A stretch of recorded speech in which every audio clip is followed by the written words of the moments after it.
একজন ব্যক্তি গাড়ি চালাচ্ছিলেন। হঠাৎ তিনি দেখলেন সামনে একটি সাদা ভ্যান ধীরে ধীরে চলছে। রাস্তা পরিষ্কার থাকলেও ভ্যানটি রাস্তা ছাড়ছিল না, যেন ইচ্ছাকৃতভাবে তাকে বাধা দিচ্ছিল।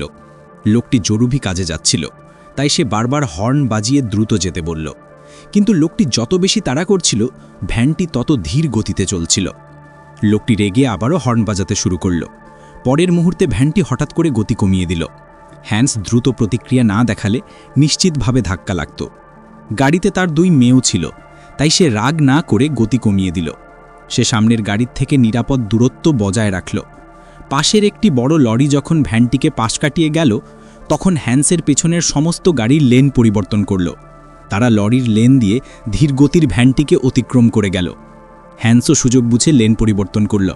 সে ভ্যানটিকে পাশ কাটিয়ে যাওয়ার পরিকল্পনা করল। সাদা ভ্যানের পাশ দিয়ে যাওয়ার সময় হ্যান্স একটি ইশারা করল।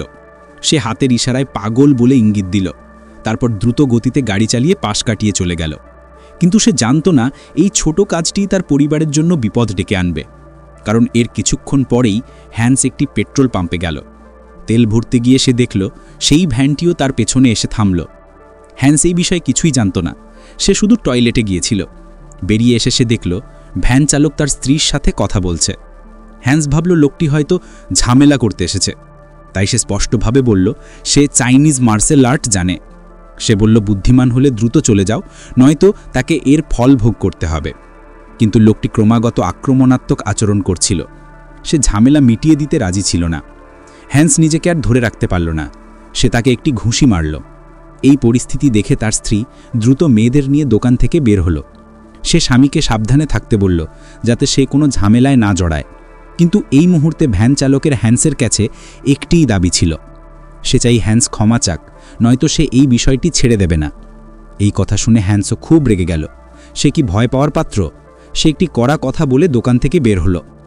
স্বামী অক্ষত অবস্থায় গাড়িতে ফিরে আসায় স্ত্রী প্রথমে ভাবল না। সে ভেবেছিল হয়তো লোকটি একজন সাধারণ রোড রেস চালক। তাই সে স্বামীকে দ্রুত গাড়ি চালাতে বলল, কারণ বাড়িতে তার বাবার জন্মদিন ছিল। তারা সবাই তার জন্য অপেক্ষা করছিল। এই কথা মনে করে হ্যান্স দ্রুত গাড়ি চালু করল। সে পথ চলতে শুরু করল এবং দ্রুত গ্রামের বাড়িতে পৌঁছানোর চেষ্টা করল। কিন্তু হ্যান্স জানত না, সে বেশি দূর না যেতেই পেছনের আয়নায় দেখল সেই সাদা ভ্যানটি তাকে চুপিসারে অনুসরণ করছে। হ্যান্স ভাবল লোকটি হয়তো ঝামেলা করতে আসছে, তাই সে দ্রুত নিকটবর্তী রাস্তা দিয়ে হাইওয়ে থেকে নেমে গেল। কিন্তু সে জানত না সেই ভ্যানটিও পেছন থেকে তাকে অনুসরণ করছিল। হ্যান্স এই বিষয়টি স্ত্রী কন্যাকে জানাতে চাইল না। সে রাস্তা পরিবর্তন করে ভ্যান চালককে এড়ানোর চেষ্টা করল। কিন্তু এই সময় পিছনের সিটে বসা 2 মেয়ে ও স্ত্রী দেখল সেই সাদা ভ্যানটি তাদের পেছনে লেগে আছে, যেন ইচ্ছাকৃতভাবে তাদের জ্বালাতন করছে। স্ত্রী ভয় পেয়ে ফোন বের করে পুলিশকে কল করতে চাইল। কিন্তু হ্যান্স মনে করল স্ত্রী সামান্য ব্যাপার নিয়ে বেশি বাড়াবাড়ি করছে। সে দ্রুত স্ত্রীকে থামিয়ে দিল এবং সঙ্গে সঙ্গে গাড়ি রাস্তার পাশে থামিয়ে দিল এবং সঙ্গে সঙ্গে সেই সাদা ভ্যানটির দিকে এগিয়ে গেল। সে গাড়ির জানালা নক করল। সে জানতে চাইল লোকটির মাথায় কি সমস্যা আছে। সে বলল যদি সে এইভাবে তাকে অনুসরণ করতে থাকে, তাহলে তাকে পুলিশ ডাকার জন্য প্রস্তুত থাকতে হবে। এই কথা বলে সে ফোন বের করল। সেই বিকৃতমনা চালককে ভয় দেখানোর চেষ্টা করল। কিন্তু কে জানত এর পরপরই লোকটি হঠাৎ হ্যান্সের হাত ধরে ফেলল। তীব্র ব্যথায় হ্যান্স ফোন ছেড়ে দিল। লোকটি তার ফোন কন্ট্রোল প্যানেলে রেখেছিল। হ্যান্স সেটি ফেরত পাওয়ার জন্য সরাসরি হাত বাড়িয়ে দিল গাড়ির ভিতরে। গাড়ির ভিতরে স্ত্রী দেখল তার স্বামী লোকটির সাথে হাতাহাতি করছে। তাই সে দ্রুত গাড়ি থেকে নেমে সাহায্য করার জন্য এগিয়ে এলো। কিন্তু অনিচ্ছাকৃতভাবে তার স্বামীর প্যান্ট টেনে খুলে ফেলল। যখন হ্যান্স দেখল এটি একটি ভুল বোঝাবুঝি ছিল, তখন সে দ্রুত স্ত্রীকে গাড়িতে ফিরে যেতে বলল। সে যে কোনো মূল্যে তার ফোন ফেরত পেতে চেয়েছিল। লোকটি চুপিসারে কি করছে তা দেখে হ্যান্স ফোনটি ফেরত নিতে এগিয়ে গেল। হ্যান্সকে ফেলে দেওয়ার পর লোকটি দ্রুত একটি অজানা ডিভাইস পিঠে নিয়ে নিল। হ্যান্স ভয় পেয়ে দ্রুত চলে যেতে চাইল, কিন্তু গাড়ি এই সময় কাদামাটির মধ্যে আটকে গিয়েছিল। চাকাগুলো ক্রমাগত পিছলে যাচ্ছিল এবং তারা কোনোভাবেই সেখান থেকে বেরোতে পারছিল না। লোকটি তাদের সামনে গাড়িটি থামিয়ে দিয়েছিল। হ্যান্স দ্রুত নেমে গাড়িটি ঠেলতে লাগল।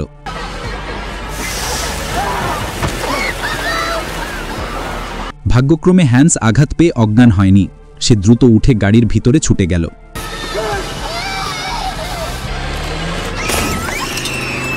সবকিছু ঠিকঠাক থেকে হ্যান্সের পরিবার অবশেষে পালাতে পারল।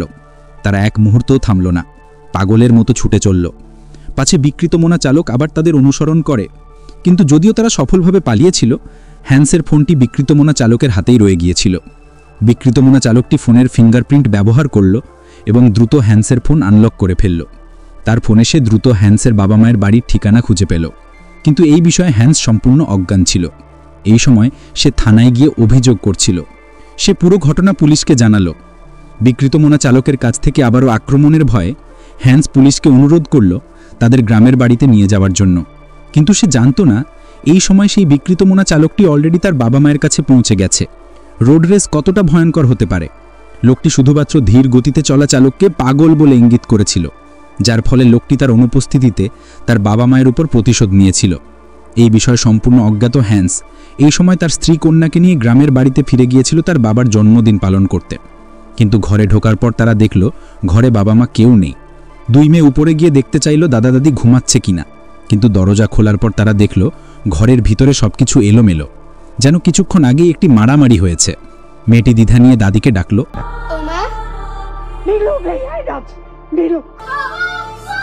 মেয়ের ডাক শুনে হ্যান্সও দ্রুত উপরে গেল, কিন্তু পরের মুহূর্তে সেই বিকৃত মনা চালকটিকে তার বাড়িতে দেখল। হ্যান্স দ্রুত ঘরের দরজা খুলে দৌড়ে বের হয়ে গেল। সে দ্বিতীয় তলার দিকে চিৎকার করে জানতে চাইল পরিবারের সবাই নিরাপদে আছে কিনা। ভাগ্যক্রমে হ্যান্স ছাড়া অন্য কারোর কোনো ক্ষতি হয়নি, কারণ এই ঝামেলার একমাত্র কারণ সে নিজেই।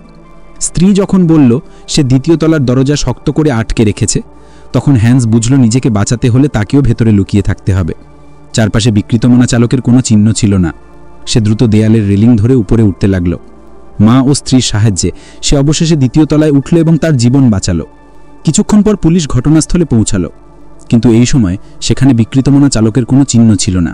কিন্তু পুলিশের গাড়িতে বসা দুই ছোট্ট মেয়ে যখন একটু স্বস্তি পেল, তখন লোকটি হঠাৎ গাড়ির দরজা খুলে ফেলল। তারপর সে জঙ্গলে অদৃশ্য হয়ে গেল। কিছুদিন পর হ্যান্সের জীবন স্বাভাবিক হয়ে উঠল। সেই বিকৃত মনা চালকের কাছ থেকে আবারও আক্রমণের ভয়ে স্ত্রী যখনই বাইরে যেত, সে সাবধানে দেখত আশেপাশের এলাকায় কোনো সন্দেহজনক গাড়ি আছে কিনা। সবকিছু ঠিকঠাক আছে নিশ্চিত হওয়ার পর সে স্ত্রীকে নিশ্চিন্তে যেতে দিত এবং দুই মেয়েকেও দিনে নিজে স্কুলে পৌঁছে দিত। দুই মেয়ে নিরাপদে স্কুলে ঢুকেছে নিশ্চিত হওয়ার পর সে তৃপ্তি নিয়ে বাড়িতে ফিরত। কিন্তু সে জানত না এই দিন সে তার দুই মেয়েকে স্কুলে পৌঁছে দেওয়ার পরপরই সেই সাদা ভ্যানটি তার পেছনে এসে হাজির হয়েছিল। দেখে মনে হচ্ছে লোকটি হ্যান্সকে ছেড়ে দেওয়ার পরিকল্পনা করেনি।